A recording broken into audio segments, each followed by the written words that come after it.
Assalamu alaikum student, this is Shahzad Kamil from YouTube channel Financial Accounting by Shahzad Kamil. Please subscribe to my channel. Today is my very first video and this video is specifically being recorded for those students who are planning to take up O-level accounts paper in May-June attempt. अच्छा, बहुत short रखूँगा video, बहुत concise बात करूँगा. वो students जो O level accounts paper लेना चाह रहे हैं मई जून में, उनके लिए कुछ स्पेसिफिक टिप्स हैं मेरे पास. देखिए, जब आप कोई भी सब्जेक्ट प्रिपेयर करते हैं तो आप अपनी स्टडीज़ को सीक्वेंस करते हैं, यानी कौन सा टॉपिक आपने पहले फाइनलाइज करना है, कौन सा बाद में. हैपहैज़र्डली प्रिपरेशन नहीं अटेम्प्ट करते आप, क्योंकि इससे समटाइम्स काम हो तो जाता है, ग्रेड भी अच्छा सिक्योर हो जाता है, लेकिन कॉन्सेप्चुअली आप सही तौर सब्जेक्ट को ग्रिप नहीं करते. और अकाउंटिंग में तो ये बहुत ज़्यादा इंपॉर्टेंट है कि आप हैपहैज़र्डली टॉपिक्स को ना अटेम्प्ट करें, बहुत प्रॉपर सीक्वेंसिंग से करें ताकि कॉन्सेप्चुअली आप स्ट्रॉन्ग रहें. ओ लेवल में अगर अच्छा ग्रेड स्कोर करें तो आगे ए लेवल्स और ऑनवर्ड स्टडीज़ में भी आप अच्छा स्कोर करें. तो ओ लेवल अकाउंट्स को जब आप सीक्वेंस करते हैं तो उसमें सबसे ज़्यादा ज़रूरी चीज़ ये है कि आप अंडरस्टैंड करें what is accounting all about. Accounting है क्या? अकाउंटिंग एक ऐसा सब्जेक्ट है जो कॉन्सेप्ट्स के ऊपर बेस करता है. ये कॉन्सेप्ट आगे लीगल फ्रेमवर्क फॉर्म करते हैं और आपसे मुख्तलिफ फाइनेंशियल ट्रांजैक्शंस की ट्रीटमेंट करवाते हैं. ठीक है, आप जो भी अकाउंट में रिकॉर्ड करते हैं, जो भी एंट्रीज रिकॉर्ड करते हैं, उसके पीछे कोई ना कोई कॉन्सेप्ट इन्वॉल्व होता है, कोई ना कोई लीगल ग्राउंड इन्वॉल्व होता है.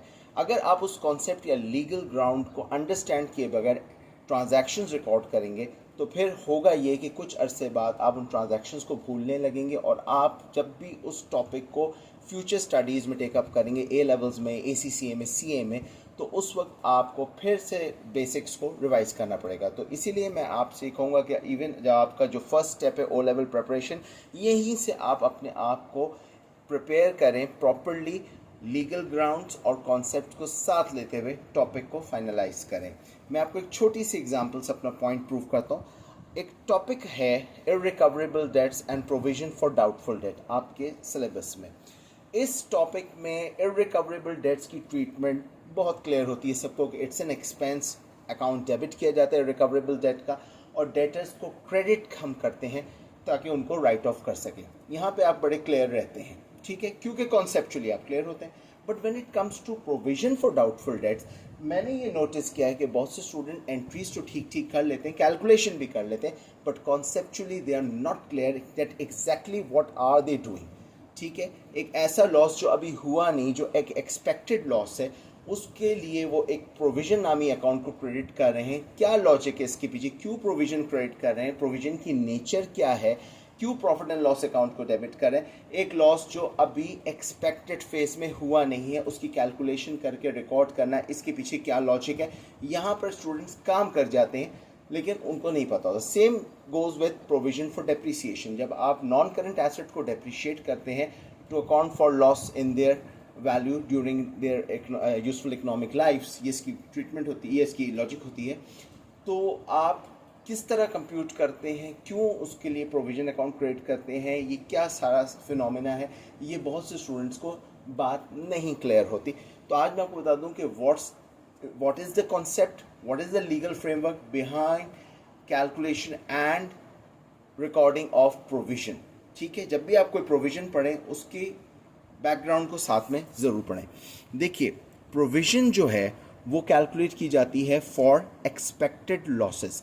एक्सपेक्टेड लॉसेस को हम क्यों अकाउंट फॉर करते हैं, वो लॉस जो अभी हुआ नहीं है उसके लिए हम क्यों रिकॉर्डिंग करते हैं. तो उसके पीछे मैं आपको बता दूं जो कॉन्सेप्ट इन्वॉल्व है वो है प्रूडेंस कॉन्सेप्ट. प्रूडेंस कॉन्सेप्ट आपके अकाउंटिंग सिस्टम के एक फंडामेंटल कॉन्सेप्ट है, और ये कॉन्सेप्ट कहता है कि you need to exercise degree of caution under conditions of uncertainty. यानी इसको अगर मैं सिंपल वर्ड्स में एक्सप्लेन करूं तो प्रूडेंस कॉन्सेप्ट ये कहता है कि अगर आप कोई लॉस फोरसी करें, कोई अपकमिंग नेगेटिविटी फोरसी करें, तो आप उसको इग्नोर करके आगे नहीं बढ़ जाएंगे. You need to account for it, exercising degree of caution under conditions of uncertainty. You have to be cautious when conditions are uncertain and negatively uncertain. ठीक है, अच्छा, अब प्रूडेंस कॉन्सेप्ट तो अपनी बात कह के आगे बढ़ गया. इसको इम्प्लीमेंट कैसे किया जाएगा, इस बात को जो है मटीरियलाइज कैसे किया जाएगा। तो प्रूडेंस कॉन्सेप्ट की बात को एंडोर्स करने के लिए IS 37 जो आपके लीगल फ्रेमवर्क का एक हिस्सा है, IS 37 जो प्रोविजन कॉन्टेंजेंट एसेट और कॉन्टेंजेंट लायबिलिटीज़ को ट्रीट करता है, उसने कहा कि अगर आप कोई फाइनेंशियल लॉस जिसको मॉनेटरी टर्म्स में इवेलुएट किया जा सकता हो, अगर आप कोई फाइनेंशियल लॉस फोरसी करें, ठीक है, यानी किसी प्रोबेबल फाइनेंशियल लॉस को अगर आप फोरसी करें, प्रोबेबल फाइनेंशियल लॉस को फोरसी करें, तो उसको अकाउंट फॉर करें। प्रोबेबल फाइनेंशियल लॉस किसे कहते हैं? प्रोबेबल फाइनेंशियल लॉस हम उस लॉस को कहते हैं जिसका occurrence chance greater than equal to 50% हो। अकरेंस चांस, जिसका occurrence chance greater than equal to 50% होता है, उसको हम प्रोबेबल लॉस कहते हैं। और हम यहाँ पे से बात करें प्रोबेबल फाइनेंशियल लॉसेस की। तो if there is a probable financial loss present, then you need to create provision for it.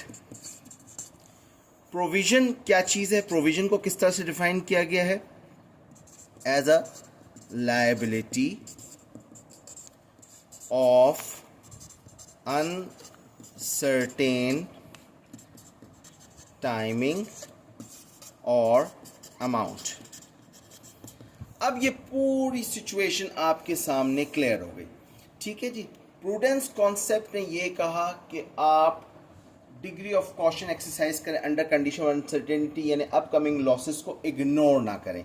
इस बात को मटीरियलाइज किया IS 37 ने, और IS 37 ने इसको एक प्रॉपर लीगल फॉर्म दी कि if you foresee any financial loss, probable financial loss, यानी जहाँ occurrence chance greater than equal to 50% हो, तो आप उसके लिए क्रिएट करेंगे provision, where provision is defined as a liability of uncertain timing और अमाउंट।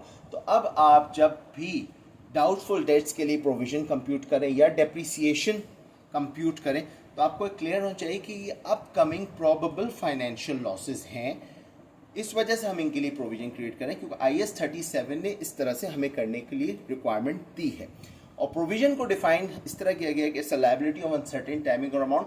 ये लॉजिक है प्रोविजन को क्रिएट करने की, because when liability is increase it is credited, when liability is decrease it is debited.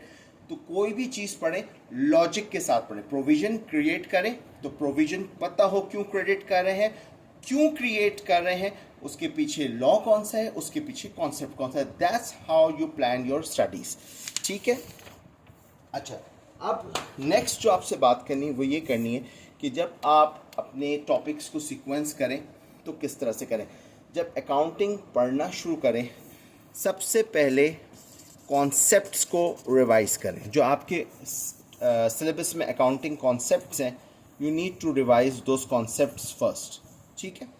उन concepts को आप सबसे पहले रिवाइज करें, जो आपके मेन 9 to 10 कॉन्सेप्ट्स हैं, materiality, duality, historic cost, prudence, consistency, etcetera etcetera.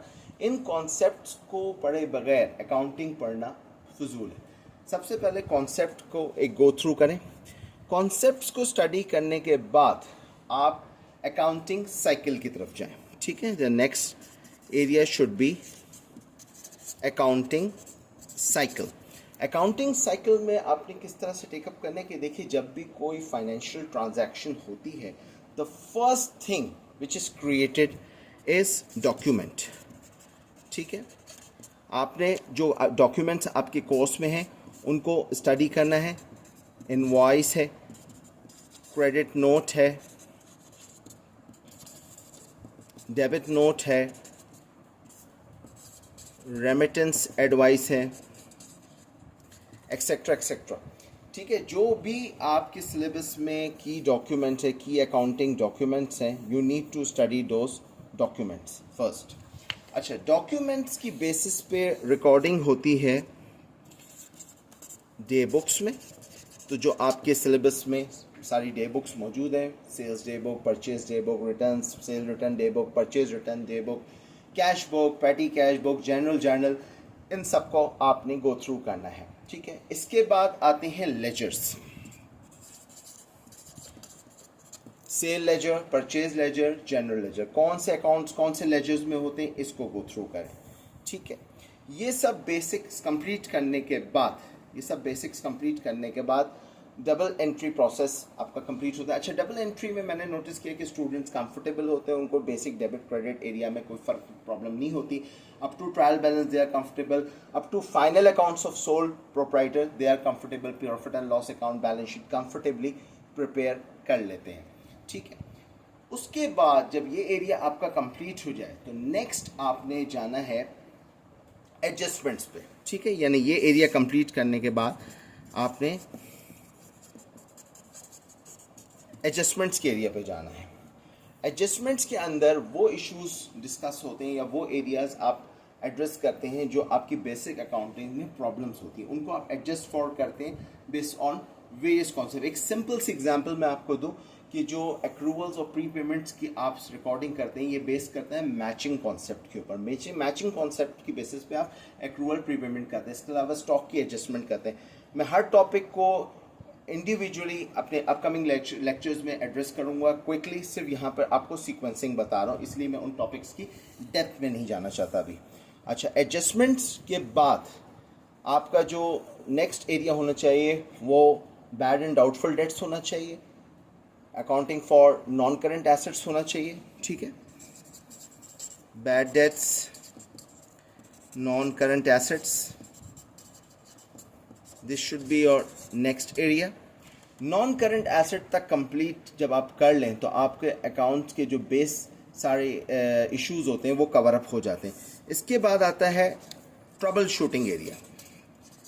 Trouble shooting area, trouble shooting area में हमारे पास जो टॉपिक्स हैं आपके लिए, उसमें correction of error, bank reconciliation, control accounts and incomplete records. In 4 topics में आप बेसिकली कोई नया अकाउंटिंग कॉन्सेप्ट या कोई नया अकाउंटिंग लॉ नहीं स्टडी कर रहे होते। बेसिकली जो कुछ आपने स्टडी किया होता है उनमें आने वाली प्रॉब्लम्स को एड्रेस कर रहे होते हैं कि अगर एरर्स आते हैं तो उनको किस तरह से रेक्टिफाई किया जाता है, बैंक रिकंसिलिएशन कैसे परफॉर्म की जाती है, अकाउंटिंग सिस्टम्स को कंट्रोल कैसे किया जाता है, specifically sales and purchase ledger. और अगर आपके रिकॉर्ड्स इनकम्प्लीट हैं या किसी वजह से आपका अकाउंटिंग डाटा इनकम्प्लीट हो गया है due to any fire, due to any loss, तो आप रिमेनिंग डाटा को गैदर करके कैसे अपनी फाइनेंशियल स्टेटमेंट्स प्रिपेयर कर सकते हैं। तो इसको हम कहते हैं ट्रबल शूटिंग एरिया। वंस ये ट्रबल शूटिंग एरिया आपका कंप्लीट हो जाए तो फिर आप अपने एडवांस एरियाज पे चले जाएं। एडवांस एरियाज क्या है कि अब तक आप अकाउंटिंग करते आए हैं सोल प्रोप्राइटर की, इसके बाद पार्टनरशिप अकाउंटिंग, लिमिटेड कंपनीज जो कि दूसरे फॉर्म्स हैं बिजनेस के, इनको एड्रेस करना है आपने। ठीक है, club accounts, club and societies जो होती हैं उसको एड्रेस करना है। मैन्युफैक्चरिंग अकाउंट्स देखने हैं कि जो मैन्युफैक्चरिंग साइड होती है, कॉस्टिंग साइड होती है, उसको कैसे हम टेकअप करते हैं। ठीक है, मैन्युफैक्चरिंग अकाउंट्स कैसे प्रिपेयर करते हैं for those companies who are involve in manufacturing activities, उनकी अकाउंटिंग हम करके देखते हैं। ठीक है, वंस आपका ये एरिया कंप्लीट हो जाए तो उसके बाद आता है इंटरप्रिटेशंस का, एनालिसिस का। इंटरप्रिटेशंस एंड एनालिसिस यानी आप जो कुछ डाटा रिकॉर्ड करके बैठे हैं उसको इंटरप्रेट करते हैं, उसको एनालाइज करते हैं और इवैल्यूएट करते हैं कंपनी की परफॉर्मेंस को। ठीक है, परफॉर्मेंस को, लिक्विडिटी को, बहुत सारी चीज़ें होती हैं। इसके लिए आपके पास है टॉपिक रेशोज़ का। आप वेरियस रेशोज़ कंप्यूट करते हैं to evaluate a company's performance, a company's position, a company's liquidity, a company's gearing and investment friendly situation and all many other things. Okay, ratios के बाद आपके पास कुछ theoretical areas बचते हैं। ठीक है, जिनमें stakeholders, आपके बिज़नेस के इंटरेस्टेड लोग कौन से होते हैं, वो लोग जिनका आपके बिज़नेस में कोई ना कोई स्टेक होता है, कोई ना कोई इन्वॉल्वमेंट होती है, उनको और किसका क्या स्टेक होता है, थोड़ा सा आपने इसको चेक करना है। अकाउंटिंग कॉन्सेप्ट्स को इन डिटेल दोबारा देखना है, अकाउंटिंग पॉलिसीज़ को देखना है और लिमिटेशंस को देखना है कि इन पॉलिसीज़ की, इन कॉन्सेप्ट्स की लिमिटेशंस क्या हैं। ये सब ब्रीफ एरिया है। ये कंप्लीट करने के बाद आपका सब्जेक्ट कंप्लीट हो जाता है। ये बहुत लेंदी प्रोसेस नहीं है, लेकिन जो आपके सीक्वेंस है वो लाजमी होना चाहिए। इंशाल्लाह नेक्स्ट वीडियो में मिलते हैं, उसमें मैं वन बाय वन अब टॉपिक्स को लेकर आपके सामने आऊँगा। अल्लाह हाफ़िज़।